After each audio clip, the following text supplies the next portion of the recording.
20 millions, c'est ce qui est sorti dans la presse italienne concernant un probable transfert de Leonardo Balerdi à l'AS Roma l'année prochaine. En tout cas, c'est la Gazzetta dello Sport qui l'a sorti, avant que RMC ne démente sur le fait qu'il y ait une offre de l'AS Roma, mais qu'il y ait plutôt un intérêt. Oui, effectivement, il y a un intérêt de l'AS Roma, mais l'OM demande quand même 45 millions, parce que là, on parlait de 20 millions, et donc c'est pas assez. Est-ce que c'est assez? On va en parler avec Enzo. Voilà, je suis avec le GOAT. Comme d'habitude, n'hésitez pas à vous abonner, à liker, ça nous met l'algorithme dans la poche. C'est très très important. N'hésitez pas à aller voir nos autres comptes sur Twitter, TikTok et Instagram. Donc, Enzo, toi, à première vue, quand tu as vu cette info sortir, qu'est-ce que tu as pensé du montant? 20 millions, est-ce que c'est assez ou trop peu pour toi? Le montant, c'est une vaste blague. Honnêtement, quand j'ai Carrément. vu l'info sortir, j'ai rigolé. Bah, bien évidemment, un joueur de la trempe de Balerdi, qui a son expérience autant sur le plan national que européen, il a disputé plus de 150 matchs avec l'Olympique de Marseille, 10 matchs de Ligue des Champions, 14 de Ligue Europa, 20 millions d'euros, c'est irrecevable, inacceptable et inconcevable, tout simplement. C'est minimum pour moi 30 ou 40 millions d'euros. Parce l'année dernière, on a refusé quand même 30 millions de la part de l'Atalanta. Il était à son pic. Cette année, il a eu le Capitana, on l'a confirmé dans le centre du projet, etc. On en a fait un joueur. Le statut de Leonardo Balerdi a quand même évolué.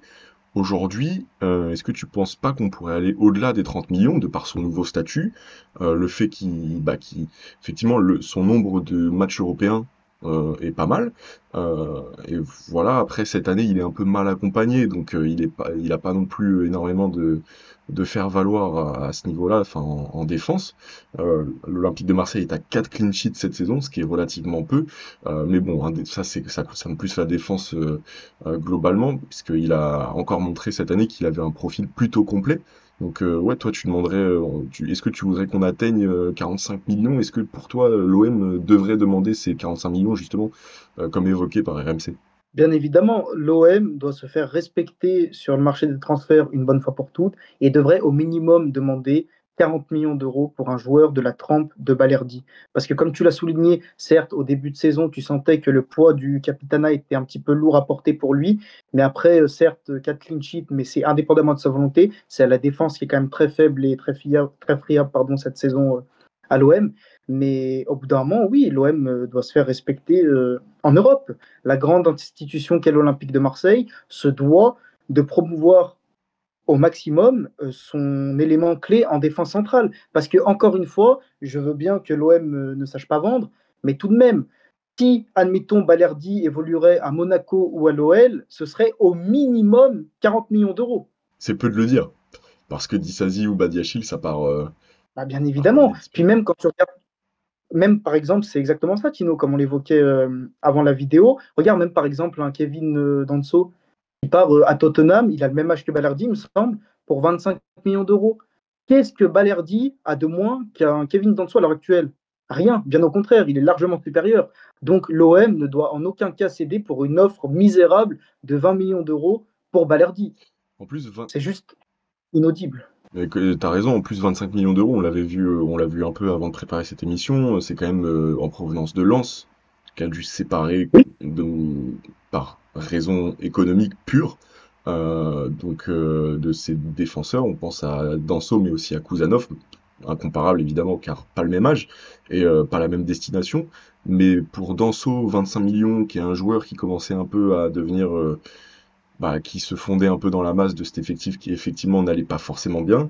Bon, ils l'ont bien vendu quand même. Je pense que si Lens réussit à faire ça en position de faiblesse, l'OM doit faire du transfert de Balerdi peut-être un tournant, parce que même c'est l'année dernière où il y a 2 ans on a vendu bon Guendouzi. En fait, on n'a jamais dépassé les 20 millions d'euros jusqu'à ça fait longtemps quoi. Faudrait se dépasser ce palier quoi. mais c'est exactement ça. Gendouzi qui part pour, il me semble, 15 millions d'euros plus 3 de bonus à la Lazio. Encore une fois, c'est à l'image des ventes des dernières années de l'OM. C'est-à-dire que moi, ça me frustre en tant que supporter et même observateur plus général de la Ligue 1 de voir que l'OM ne se fait pas respecter sur le marché des transferts européens et ne sache pas vendre. Au bout d'un moment, il faut montrer les crocs, il faut se faire respecter. On est une grande institution, on est un club avec une certaine renommée. Notre capitaine, défenseur central, qui a une grande expérience européenne, qui a joué plus de 150 matchs à l'OM, doit partir au minimum pour 40 millions d'euros. J'évoquais tout à l'heure 30, même 30 c'est trop peu. On ne doit pas se satisfaire de cela. Ok. Donc 20, je t'en parle même pas. Ouais. Mais est-ce que En Ligue 1, si je peux hmm, rajouter, quel défenseur a le potentiel et le talent d'un Leonardo Balerdi hors PSG, bah, tout simplement? c'est clair Bah, il qu'il n'y en a pas y en beaucoup. a pas beaucoup parce que comme tu dis, il y a un potentiel, mais il y a un profil qui est déjà très très complet. On a de la vitesse, on a de l'impact, on a de la technique, on a de la relance parce que c'est le premier en termes de passes précises.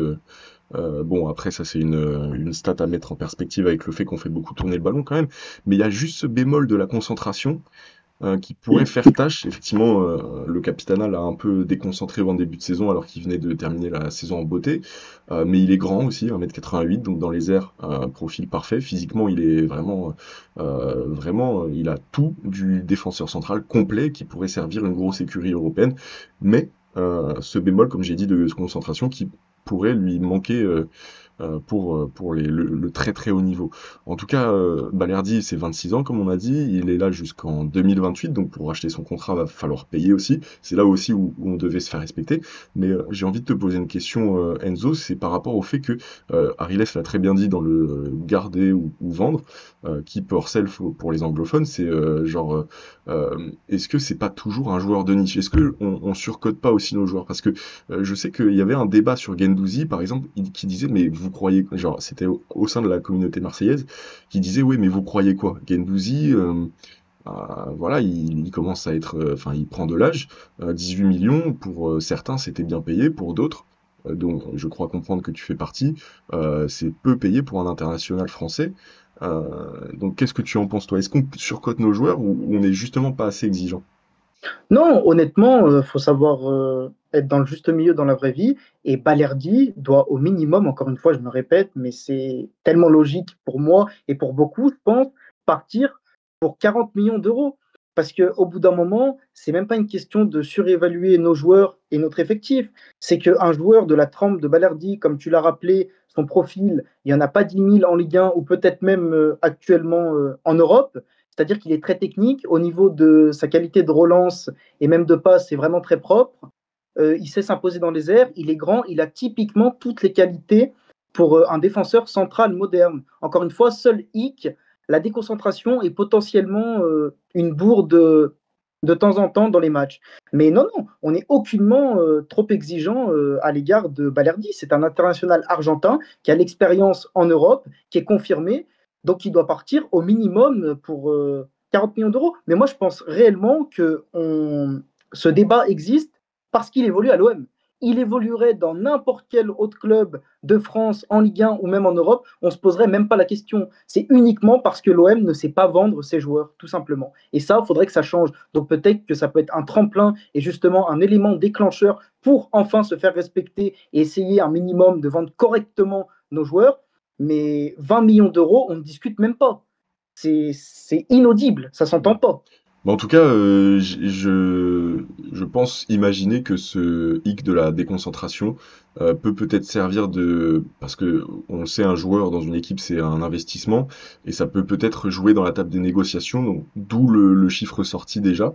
Je sais pas, peut-être que c'est un défaut sur lequel jouent ceux qui veulent s'attirer ces services pour peut-être faire baisser le prix, et donc dire que l'investissement peut être risqué. En tout cas, voilà.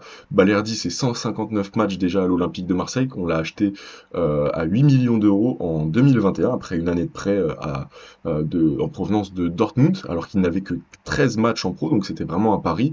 Aujourd'hui, le voir partir ne serait-ce qu'à 35-40 millions, ou même 45 millions, voilà, c'est une plus-value qui est intéressante.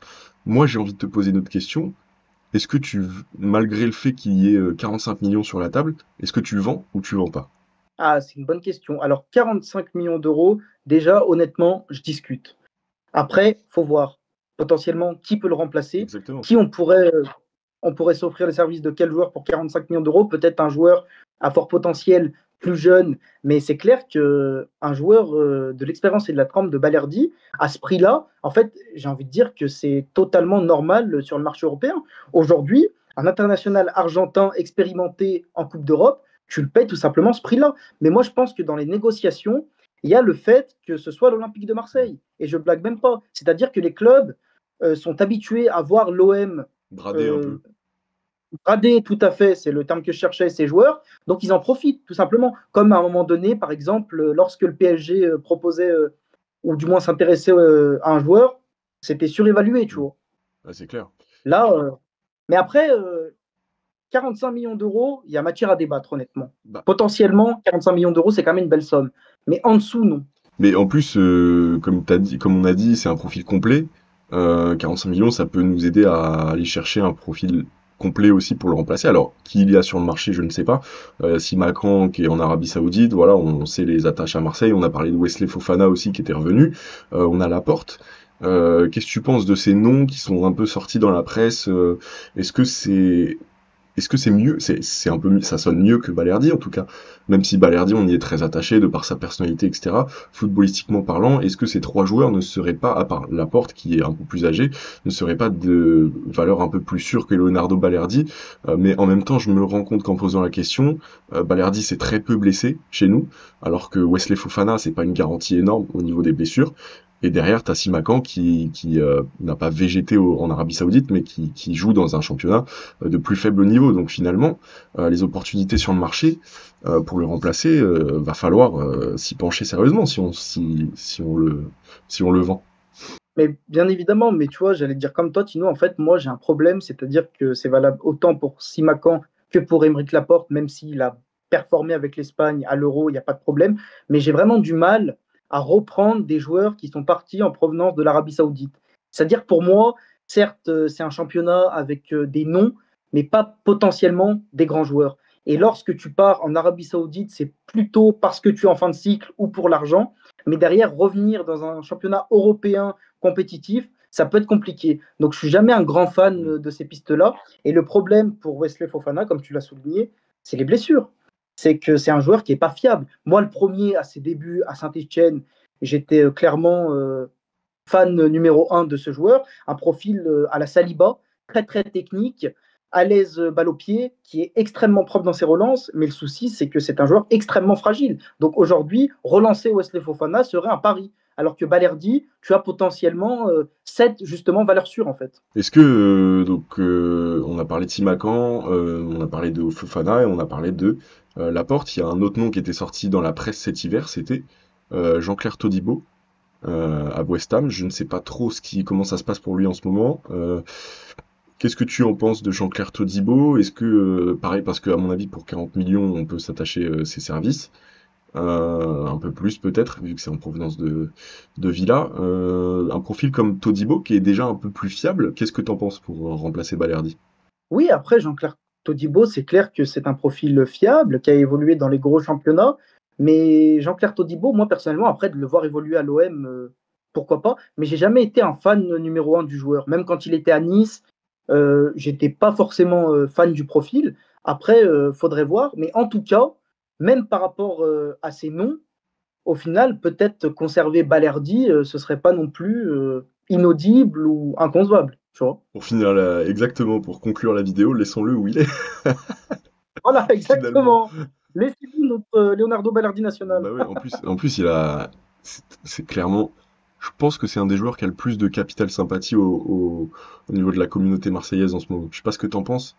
Moi, Ah oui, oui, s'il c'est y un a joueur que trois joueurs de qui je devais floquer les maillots, ce serait Rabiot et Balerdi. En tout cas, j'ai pas dit moi le personnellement ce troisième. serait Benacer. Ah oui, mais même Benacer. Le troisième, tiens, Benacer. Et oui, Balerdi, voilà, voilà, on a toujours ce cliché Marseille c'est l'Argentine, etc.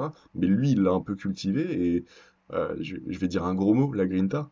Il l'a, hein. Ah. Le Oui, mais vélodrome, ça alors lui plaît. Balerdi, c'est plus que l'Argentin qui va au contact, qui met la grinta. Non, Balerdi, c'est quand même un défenseur qui est quand même à l'aise techniquement pour son poste. Ah oui, Et non, moi, je trouve qu'il a c'est pas un subi. Otamendi. Oui, voilà, tout à fait, exactement. Très très bon exemple de comparaison. Mais par exemple, je voulais juste rebondir sur quelque chose que j'ai pas souligné, mais qui me paraît quand même essentiel, c'est que Balerdi, pour moi, il a été victime d'une campagne médiatique absolument scandaleuse. C'est-à-dire qu'à un moment donné, c'était le souffre-douleur des médias. Et même moi, j'en parlais avec un intervenant de mon école de la Provence, en école de journalisme. qui clairement n'a jamais aimé le joueur et qui, lorsque même il performe ou il est bon, a du mal à dire que c'est un joueur quand même qui apporte des garanties et qui est bon sur le moment donné. Donc je trouve quand même que les médias sont quand même bien farcés Balerdi Mm. et pas forcément à juste titre. Et ça, peut-être aussi que ça peut peut-être jouer dans un potentiel transfert. Parce que les échos que peuvent avoir différents, bon après il ne suffit pas forcément à la presse, mais différents clubs ou institutions européennes, Balerdi, à un moment donné, c'était clairement le souffre-douleur à Bah, Marseille. Hein. c'est clair. Je ne sais pas si tu te Ah souviens, oui, oui, oui. Non, mais mais c'est clairement ça. Il y a eu des propos. Je me souviens dans l'after, il était constamment pris à partie. Alors parfois à juste titre parce qu'il avait des errances, mais des fois, même quand c'était pas sa faute, effectivement, j'ai entendu des avis cataclysmiques, absolument oui, inaudibles, comme tu le dis si bien. J'adore cet adjectif. Mais moi, je disais, je sais plus qui m'avait dit ça un jour. Mais j'aimais bien le répéter, c'était pour jauger la connaissance footballistique de quelqu'un, t'as juste à lui demander son avis sur Leonardo Balerdi. Si le mec te dit qu'il est nul, c'est soit que c'est un clubiste, soit qu'il connaît rien au foot. Et dans... est-ce que c'est valable aussi pour Valentin Rongier, ça? Ah, il y a débat. Mais Ah, il y a des tu morts. dirais quoi, toi? Tu dirais que ceux qui disent que c'est un pur joueur de foot sont des bons connaisseurs? Ah bah clairement, Valentin Rongier, tu demandes à n'importe quel entraîneur européen ou même connaisseur du football, te dira clairement qu'il est indispensable dans un collectif et qu'il est extrêmement important. Ah bah voilà. Donc on a un Balerdiomètre et un Rongiomètre pour savoir Voilà, si nos un deux échelles. kilomètre. Après, je dis pas qu'attention, je dis pas que c'est un top milieu de terrain, mais en tout cas, pour moi, il est quand même sous-côté. La vidéo qui commence à partir sur Ouais, Rongier, un débat là, on Rongier. regarde du débat, là, c'est vrai. Non mais en tout cas on a fait le tour, voilà on est déjà à 17 minutes. Bah merci Enzo, je pense qu'on est sur une vidéo très très complète sur Balerdi. N'hésitez pas à nous dire dans les commentaires ce que vous faites avec le défenseur argentin, ça nous intéresse. Je sais qu'il y a souvent dans les commentaires des avis très très pertinents. Voilà, vous avez été assez critique sur notre dernier garder ou vendre. J'ai vu vos commentaires, effectivement, je suis d'accord avec un commentaire qui était Nat le flûtiste, qui est un mec qui est souvent pertinent dans nos commentaires. Donc voilà, je t'ai fait une dédicace à toi si tu as regardé cette vidéo. J'ai pris en considération en tout cas ton commentaire et je vous invite évidemment à commenter parce que on adore notre communauté. Merci Enzo, c'était cool. N'hésitez pas à vous abonner à Massilia Zone puisque c'est le média le plus complet sur le web, comme je le dis humblement. Twitter, Instagram, TikTok et YouTube. Qu'est-ce que vous attendez? Voilà, likez, ça nous met l'algorithme dans la poche. Et moi je te dis salut Enzo et à bientôt. Allez l'OM.